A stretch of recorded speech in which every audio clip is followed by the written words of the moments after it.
On the Pitchbook podcast, I am pitching Personality Isn't Permanent by Dr. Benjamin Hardy, and Zach is pitching The Psychology of Money by Morgan Housler.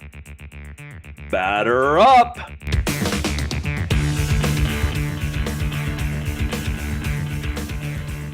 Zach, how are you? I am back. It has been a long time. How are you doing? Hey, Matt, I'm doing good. How are you? Good. It's good to be back.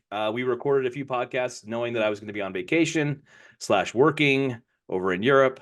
So it's been a while, but luckily we have entertained you while we were gone with a couple of episodes, and I hope that you guys appreciate it. Anyway, we're back. So we got a couple good books today, but let's chat. You don't even remember where I went. I was all over the place in Europe. Should I tell the story? Well, yeah, tell the story and then maybe re-describe this Liggett Fest with Deja Vega. I mean, their Okay. music is amazing. Yeah, for sure. What That's the just that's how that the I didn't realize you're on number four. I thought you had one birthday party. It's not even your birthday. No. It's like Okay, all right. Let's just get this. We'll skip that. We'll leave that for the end. So okay. I had to work in London, which is awesome because I figured, hey, I'll just tell my boss, hey, I'm gonna go, to England early. We'll travel around, go see Deja Vega or something. But then I realized, hey, we've never been like to Central Europe or Eastern Europe. We've only ever done like a cruise out of Rotterdam and a couple of places kind of in the north and in the west of Europe. So my wife and I decided and debated. We finally ended up in Prague for like 3 days, and then Krakow for a few days. And one of the reasons we wanted to go to Krakow was to see Auschwitz. So, um, anyway, let me tell you about those two cities really quick, and then we will move to England. So, we went to Prague. Never been there. It's a beautiful city. There's an amazing like palace and cathedral on the hill. It's just a beautiful city. And man, I don't even know what to say. There's the St. Charles Bridge that's very famous. There's just cool statues all over this bridge. It was built, I don't know, 1500s. I'm making that up. I don't know. I don't even know when. Um, That's when they had real architects, real architecture.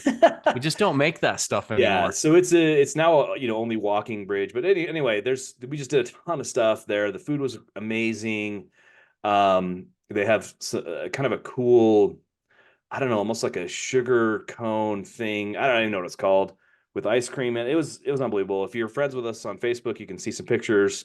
Anyway, it was great. My mom came with us. She's always kind of wanted to see what Cammy and I do on vacation because a lot of times we'll go to concerts, and my mom is not a concert person.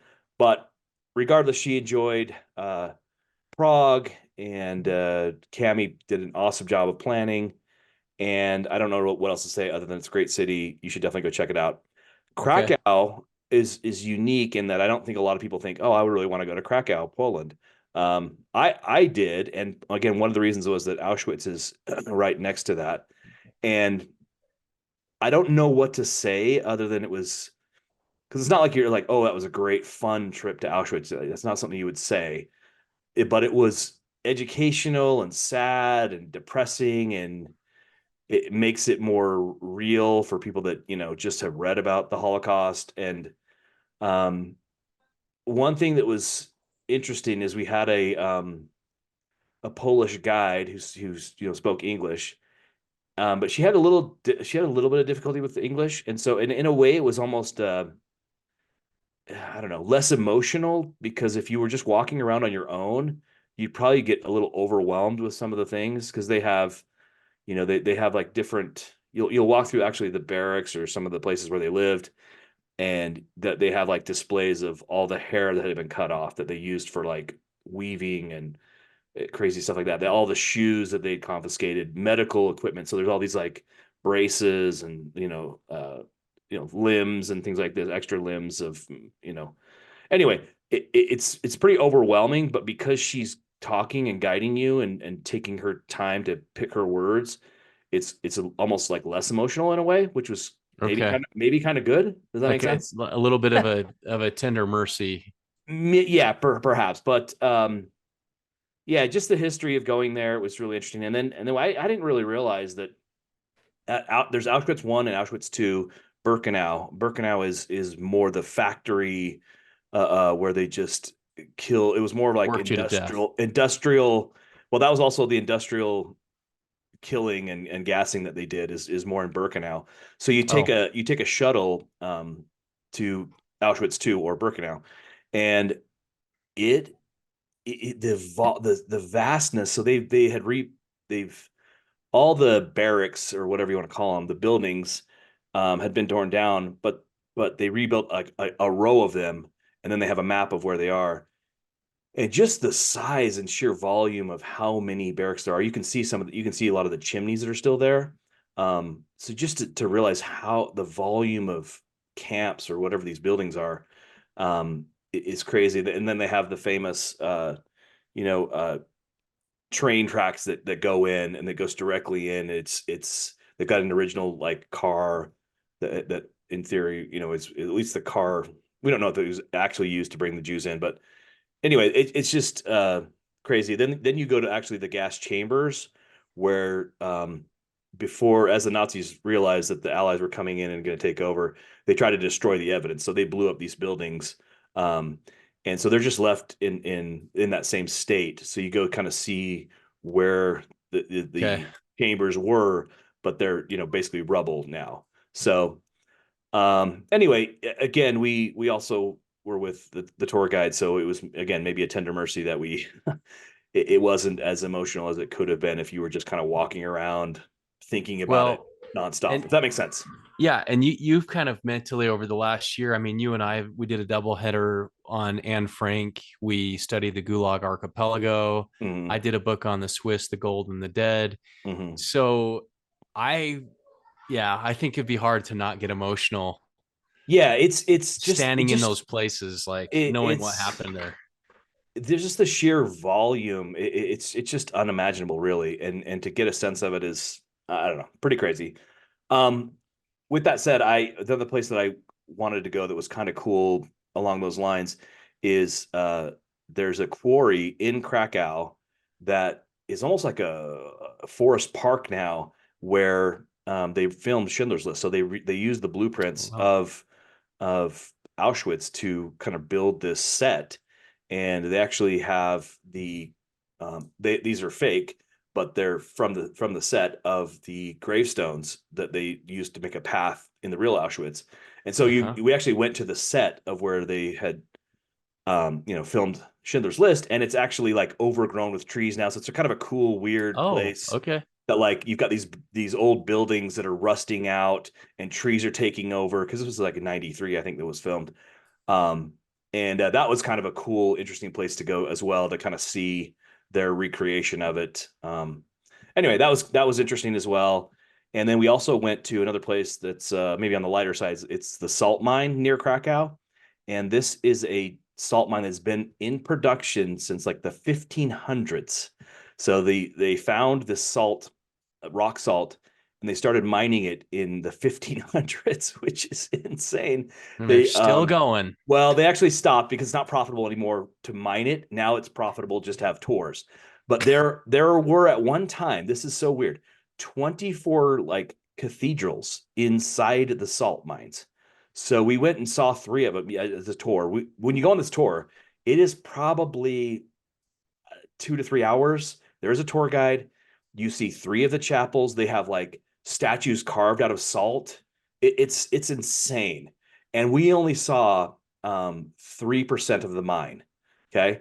So it's hard to get an idea of the scale and the volume. There's one area that they had cut, they had, by this like later in life, they had started using dynamite instead of just cutting through.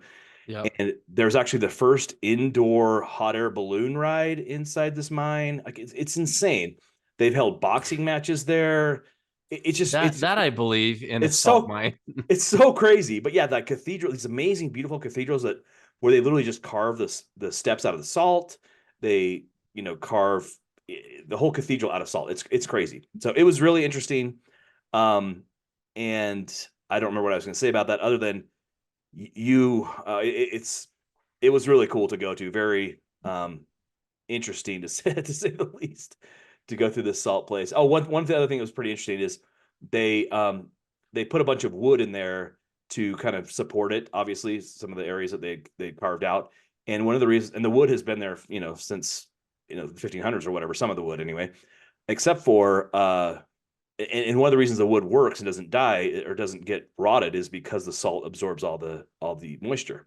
So, Oh, however, there was a fire, and I want to say in the 1800s, I don't really know. The fire inside the mine lasted 8 months. 8 months. There was a fire in this mine that they were trying to put out. I mean, that boggles my that's mind. how much wood there was. And that's yeah, and it's they obviously still had some and still have some today, but this fire was burning for 8 months. That doesn't even that is insane. This mine is huge. It's unbelievable. Anyway, Wow. Okay. so yeah, That's if you get cool. yeah, it was You go to some of the most bizarre places, but they're cool. Things I've yeah, never heard of. Your yeah. vacation is never It's like, oh never yeah, we it's went never to boring. Disney World. Yeah, You're exactly. like, we went to these salt mines and saw these underground cathedrals, and I had a boxing match, and then Yeah, ate a exactly. meat pie with a guy from Ireland. Yeah, You exactly. know? So then we went to London. I had to work. There's a trade show. We won't talk about that. But my wife and my mom, they kind of toured around and did the whole touristy thing. My mom hadn't really spent a whole lot of time in London, so I don't have a ton to say about London, other than we did go to watch Bernard Butler play at a cathedral. Apparently, like a lot of the music venues are closing down, and so they're kind of repurposing cathedrals to have Yeah, people play. And Bernard Butler's a pretty calm musician. He played by himself. He just plays guitar by himself. And so it was kind of like weirdly, eerily quiet during a concert. But yeah, anyway, that was really cool. It was a place called St. Matthias Church. And that was the last day I was done with work. And so we were going to go to that concert and then drive up to Manchester and Northwich to go see Deja Vega and Liggett Fest. So, as you know, Deja Vega, they're kind enough to allow us to use their music on our podcast. They're an awesome band that I met a few years ago when I went over to see the Charlatans, and they opened for them. And their music's just amazing, great guys. And the reason there's a Liggett Fest is when I saw them open, I was like, "Oh, these guys are amazing." I went up and bought a T-shirt, and I said, "You guys are awesome. Thanks for opening up or whatever, and really good to meet you guys, whatever." And then I went home and I happened to have to go to France for work, and we decided to stop back over in England. And so I just hit him up on Twitter and I said, "Hey, you guys were awesome. Is there any chance we can like rent a pub or somehow I can see you guys play? I'm going to happen to be there on these dates." This was a few years ago. Is there any chance you guys are playing, or we can arrange it, sorry, to play? And they're like, "Yeah, yeah, we'll take care of it." And so they ended up playing for us, kind of like a special show. And they didn't really announce it. They just said, "Hey, it's going to be this pub," and a bunch of people came, and we were joking around. They were having a great time, and I'm like, "Yeah, let's just keep doing this." They said basically, anytime you're in the UK, you just let us know, and we'll arrange a concert. And I was joking around, like, "Yeah, we'll just call it Liggett Fest." And so from then on, it has been known as Liggett Fest. So that was the first one, and this is our fourth time going over there and kind of arranging this what we call Liggett Fest. So that's cool. um, yeah. Anyway, it was awesome. They played a new song, and I think they're working on a third album. So anyway, it was really cool. Good to meet him. It's good to see him again, and obviously a great show. There's a few videos on Twitter that I posted. I tend not to try and record a ton while watching a concert because I kind of want to enjoy it, not kind of be in the moment. But I Yeah, definitely try to at least say, "Hey, get the word out. Check these guys out." So anyway, that was my trip. I'm home. It's good to be back. right on. Anything Sounds else? like a great That was trip. that was good. It was Yeah, yeah, it was crazy. perfect. Anyway, all right, let's get to the books. Let's do it. Tell me about The Psychology of Money. I feel like I've put this on my list in Libby. So I'm actually curious. I could have sworn that I've like kind of reserved it and I'm ready to listen to this, but I could be wrong. So tell me about it. Okay. I heard about this book. I think it was recommended by, I can't remember who recommended it to me. I read it in 2020. It went on my list, and I had a little trip down to southern Utah for a little family vacation. It's like a couple hundred pages, and I love those books. You look Mhm. at the book and you're like, okay, this seems like an easy read. And it was, compared to other investing books that can be kind of dense and heavy and a lot of data Yeah. and boring to plow through. This one was fun. Is a fun finance book. It's brain candy, but it's informative and useful information. So Morgan Housel is the author, and this is a bestseller. It's come up over and over and over again. If you're on Twitter, finance people talk about Morgan Housel, and he's got a newsletter. Just a really clear thinker, clear writer, and enjoyed this book. Has a follow up book called Same as Ever that I just got the hard copy last week that I need to read as soon as I'm finished reading this other book that I'm going to pitch next week. Okay. Okay, so the psychology of money. Money can make you do weird things. Yes, I So agree. I wanted to share a couple stories from this book. He gives all kinds of examples of wealthy people that do really dumb things, or it's like their minds get totally warped and they start making mistakes and falling apart. So one of the stories that he shares, this is a guy back in around the Great Depression. Okay, this is a pretty extreme story. So I'm just going to share a little bit about it. The gentleman, and he actually wrote a book called The Operations, or it's like the Confessions of a Stock Operator or something like that. The guy's name is Jesse Livermore, was the greatest stock market trader for his day. Born in 1877, he became a professional trader before most people knew you could do such a thing. By age 30, he was worth the inflation adjusted equivalent of $100 million. Okay, so at 30, like in today's dollars, 100 million. Wow. By 1929, Jesse Livermore was already one of the most well-known investors in the world. The stock market crashed that year. Okay, this is going into the Great Depression. Mm-hmm. The stock market that ushered in the Great Depression cemented his legacy in history. More than a third of the stock market's value was wiped out in an October 1929 week, whose days were later named Black Monday, Black Tuesday, and Black Thursday. Livermore's wife, Dorothy, feared the worst when her husband returned home on October 29th. Reports of Wall Street speculators committing suicide were spreading across New York.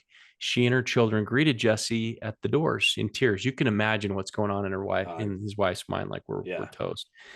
While her mother was so distraught, she hid in another room screaming. Jesse, according to biographer Tom Rubithon, stood confused for a few moments before realizing what was happening. He then broke the news to his family. In a stroke of genius and luck, he had been short the market, betting stocks would decline.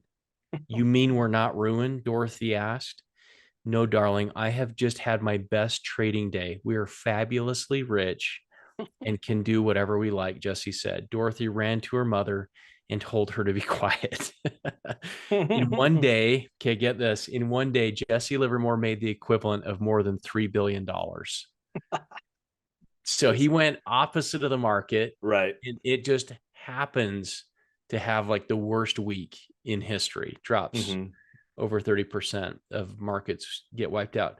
Now, here's here's the follow-up to Jesse. So makes a ton of money. And at that point, like if you have $3 billion today, if you have $100 million today, you're thinking, I'm done. I'm good. Yeah. Life's great. I'm just going to travel. I'm Right. going to have Liggett Fest every day. Exactly. I'm just going to pay Deja Vega to come live at my house and play live music every morning for breakfast, lunch, and dinner. Hey, when I hit it rich, we're gonna have Liggett Fest here in Utah. So that is gonna happen. Let's go. Let's do it. All right. So a few years goes by, and the market's unpredictable. It was just luck that he was short the market that day, but that can also make you feel confident that you're always going to be right. And the market has a funny way of humbling you over time. So a few years later, he loses everything. Wow. So lost all money, is wiped out. I believe he ended up committing suicide. Wow. So the psychology of that, of becoming really wealthy, at age 30, everything's going right, all the winds at your back, you short the market at the best possible time that you can. There's nothing but just success, right? And as Bill Gates says, success is a what is it, a terrible teacher, a terrible mentor, because it just teaches smart people that they're right. Yep. And you don't have those lessons, you don't approach things with humility. So that's one of the examples. He also talks about, he shares this story about the singer Rihanna. She nearly went bankrupt after overspending. She sued her financial advisor. The advisor responded, "Was it really necessary to tell her that if you spend money on things, you will end up with the things and not the money?" Like, when is it enough? Right.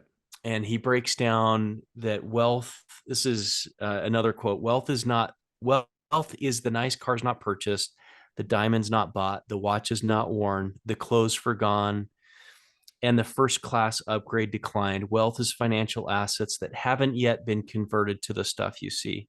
So he talks a little bit about when you see somebody, um, driving down the street in a Lamborghini, you think, oh, that's a nice car. But you don't think, oh man, that driver of that car is so awesome. So you just think it's like a nice car. But, and then you think, well, maybe I could have a car like that one day. Right. And it's like, well, why do you want that car? Because you just had this thought about this person that you didn't really care who the driver is. You're just like, it's a nice car. Right. All you know about that person is that they just spent, $250,000 on an expensive car. So they have $250,000 less in their portfolio or in their bank account. So when you kind of think through a lot of these things, it seems kind of silly and obvious. But in our day to day, the comparison, the I don't have enough, when is it enough? It, we only have so many days on this planet. So the book helps you to, I think in healthy ways about money, wealth, status. He also talks about how 90% of Warren Buffett's wealth today came after age 65. Warren Buffett is like 90, I think he's 98 years old, 97. And most of his wealth has come in the last 30 years, So compounding, growing your wealth, it just takes time. It takes patience. There's no shortcuts doing it the right way. You stick in there, you hang in there, and you save, save, save. And so for those listening, that are maybe just like getting out on their journey, I know we have some young listeners that have reached out to me with various podcasts that we've done. I would say, as you go about building wealth, just make sure you have a really high savings rate, 15 to 20% of your income. Just stack as hard as you can. And that will teach you two things. It'll teach you to save, but it'll also force you to be disciplined around what you're spending, early. And then as you just let that grow and build as you invest those dollars over time. So great book. Loved reading it. It was a fun read. He just gives lots of stories. Maybe one last story. That'd be all right? Of course. Okay. So he shares a story. This is kind of in the beginning of the book about this man named Ronald Reed. Ronald lived in the Northeast. I forget what state he's from, but I'll never forget this story. In 2012, Ronald Reed passed away. I think he was in his early 90s, and he was a janitor his whole life. Never made a lot of money, never had a high income, very humble means. He was always dressed, they said, kind of like raggy. He would safety pin his clothes together and just look kind of poor, but he's a janitor. So you're like, well, Right. I don't, you don't expect him to like show up in a Lamborghini. Right. So he passes away. They start going through his estate, and they discover that he has amassed over $8 million in his savings. He would follow the tenets of Warren Buffett. So he owned stocks that Warren Buffett owned and just did exactly what Warren Buffett was doing. And he loved buying, dividend paying stocks. And anyway, so he, over his lifetime, amasses over $8 million. He gave 2 million of it to his stepchild, and donated the other 6 million to a local hospital. Wow. Like, how cool is that? What a way to go out. Just, you know, I will say this though, I kind of wish he would have enjoyed it. Maybe not buy a Lamborghini, but do oh, some I traveling. agree. You know what I mean? Like, Yeah, it's an extreme story, sure. but maybe that for him, that's what he absolutely loved doing. Yeah.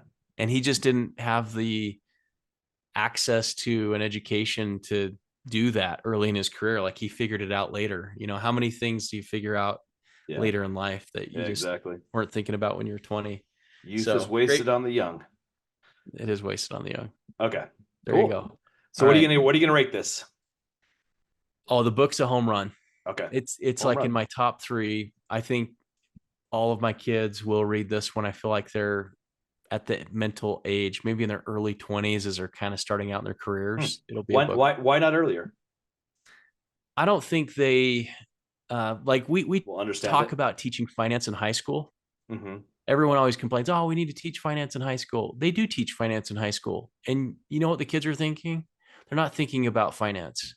They're thinking about what do I have to do to pass this class? Maybe they learn a little bit about stocks and Roths and Mm-hmm. unless you have a parent to really guide you and help you do those things, I just don't think the ideas are cemented. So I think Mm-hmm. after you struggle for a little while and you're confronted with adulthood and having to really make real decisions that matter, then I think that's the time to plant a Got book it. like this in their head. Okay.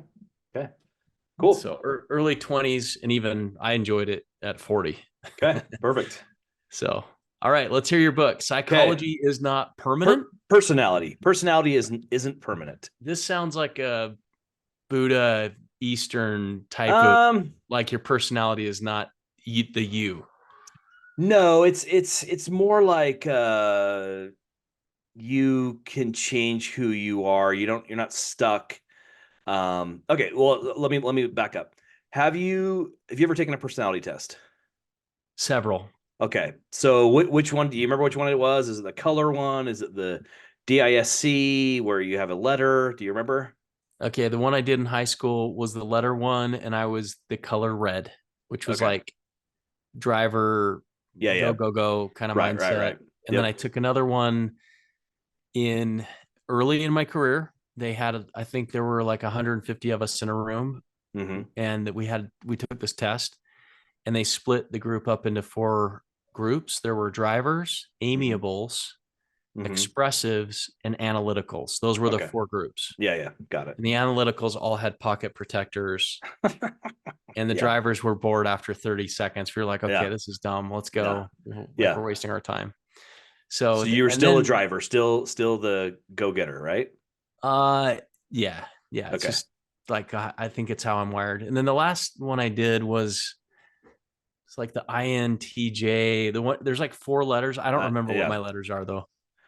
Okay. Well, that's okay. So he starts it off by saying um that when he was dating his future wife, um he had taken a personality test and I want to say he was like white or blue or something, which is kind of the analytical, and his wife was something totally different, and his parents were actually worried that they wouldn't get along because she was either the go-getter or the really social one. I can't really remember, but they were literally like concerned, like you shouldn't be marrying this guy because he's too much of a white or a blue or whatever on this personality test. And then he basically just goes into kind of debunk this whole personality thing. He talks about some studies that depending on who asks you the questions, how you take the test, when you take the test, who you're with when you take the test might change. And basically that you're not kind of stuck with whatever you think your personality or in a way kind of limitations are. Mm-hmm. So for me, in those personality tests, I often come out as like a high yellow or the very talkative social Totally. people, which makes Yes. sense. And then secondary is kind of the red or the driven whatever, right? So I'm not like totally the red driven person. I'm a little bit of the more social, but a mix of the other one. And then the white and blue, I honestly don't even understand them. I don't even know what, it's very detail oriented, which is not me at all. Yeah. Right. So I kind of see what he's saying to some degree, but like I, I don't know. He basically says like you can change your personality over time, or that your personality changes. And at first I'm kind of like, I don't know if I totally agree with this book. However, he does kind of make a point when he says, think of yourself when you're around your grandma, right? And how different you might be around your grandma versus your boss or your wife or your next door neighbor or somebody you're playing Okay. Okay. basketball with or whatever. And he basically says like you're kind of different depending on who you're with or what situation you might be in, and basically don't limit yourself to think like, oh, I'm just analytical, I could never possibly get out of my shell and go be more social like Matt is, or I could never be driven like Zach because I'm this type of person, or vice versa. I just said this, right? I'm very social and I could never be detail oriented, right? And I've actually had to like force myself to be more detail oriented in my different work, Yep. you know, stuff. Yep.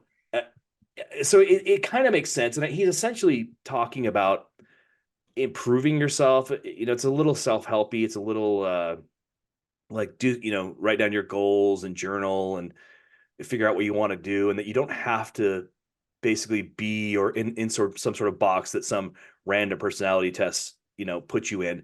And again, he does cover that there's like hundreds of these personality tests, right?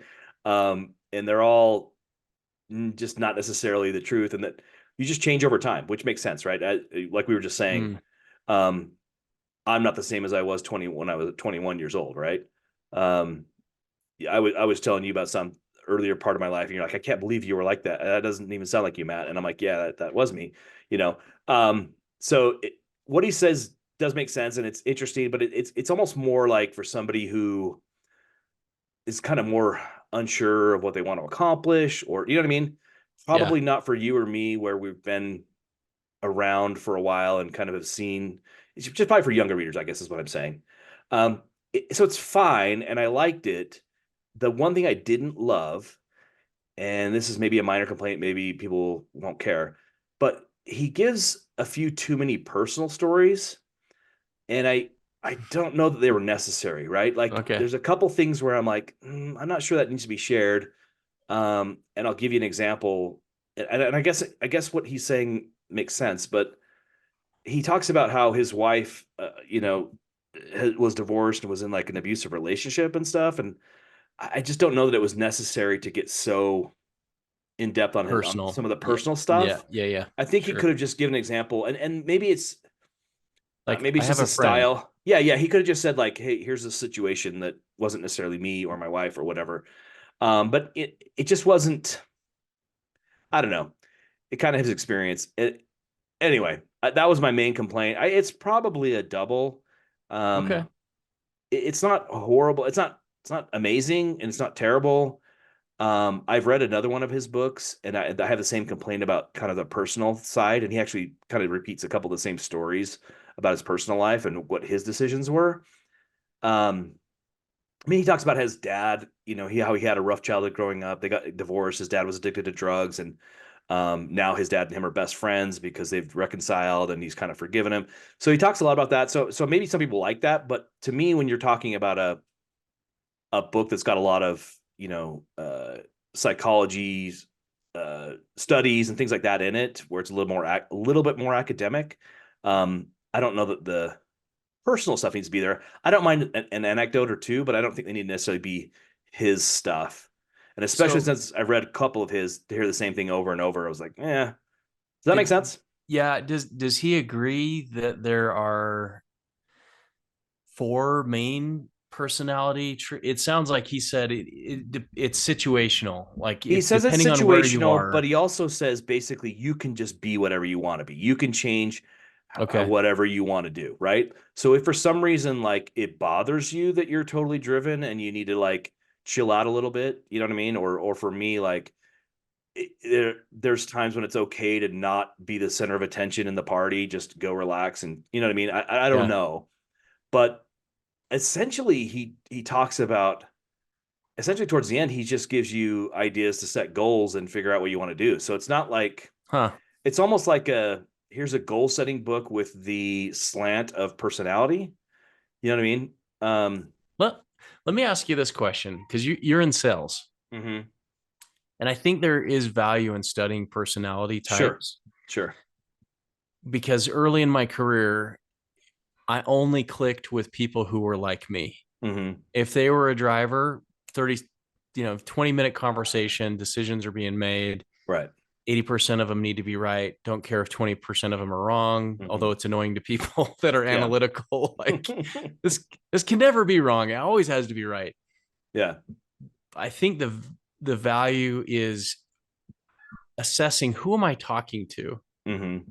And I'm going to try to mirror a little bit more of that person. So Mm-hmm. if I'm meeting with the Matt Liggett, I need to be more expressive, Mm-hmm. relax a little bit, not focus on the deadline, not focus on the project, but focus Sure.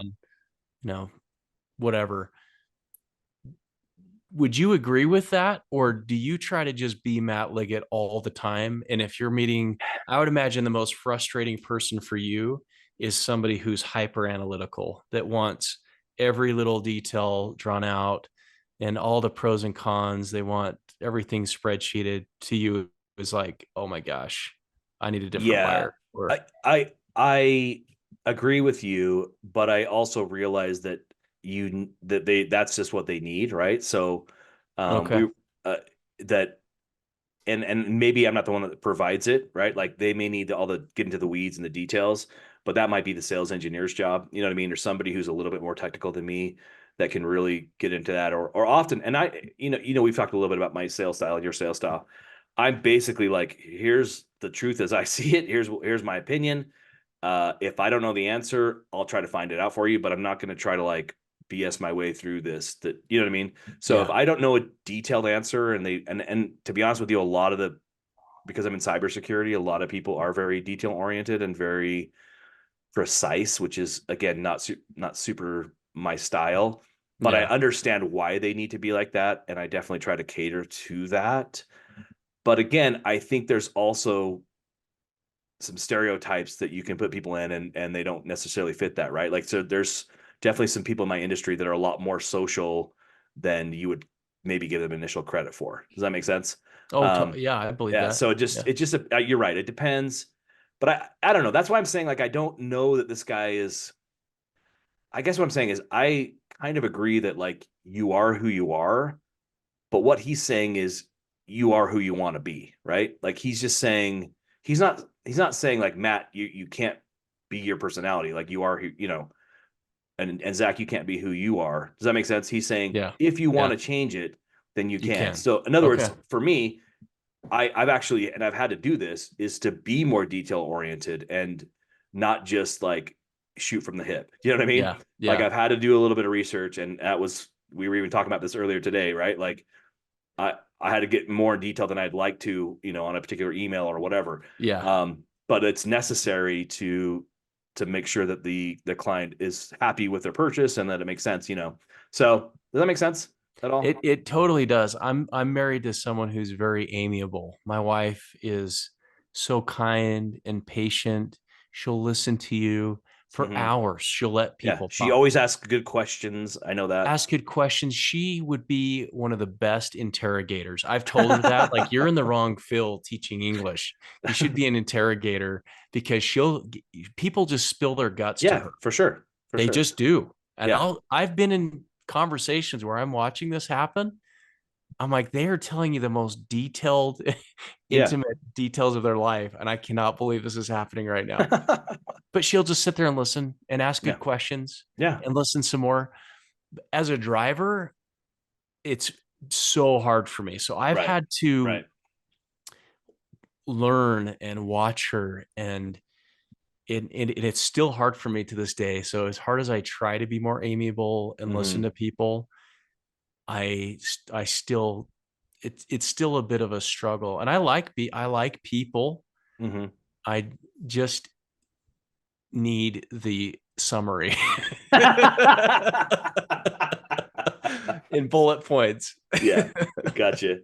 I think, So yeah. And I think what he's saying that's a is cool idea though. Like try harder to be more flexible and it and was almost more like if you want to, right? Or if you need to. okay, Does that make sure. sense? Like, Yeah. I don't think I think he's just saying, like, don't put yourself in a box. And if you Yeah. want to accomplish something, you can. I mean, he talks about your future self and like imagine your future self as something different. And this sounds corny, but I used to act and stuff in high school and after high school and stuff like that, and do stand up and whatever. And you've played sports, right? And I think people that have been coached or directed to kind of do different things are little it's a little easier to like put yourself in a different situation, or like, hey, you know what, you need to try this stance when you're batting or whatever, or Yeah. Matt, you need to change your accent or do this, or when you're doing this particular part.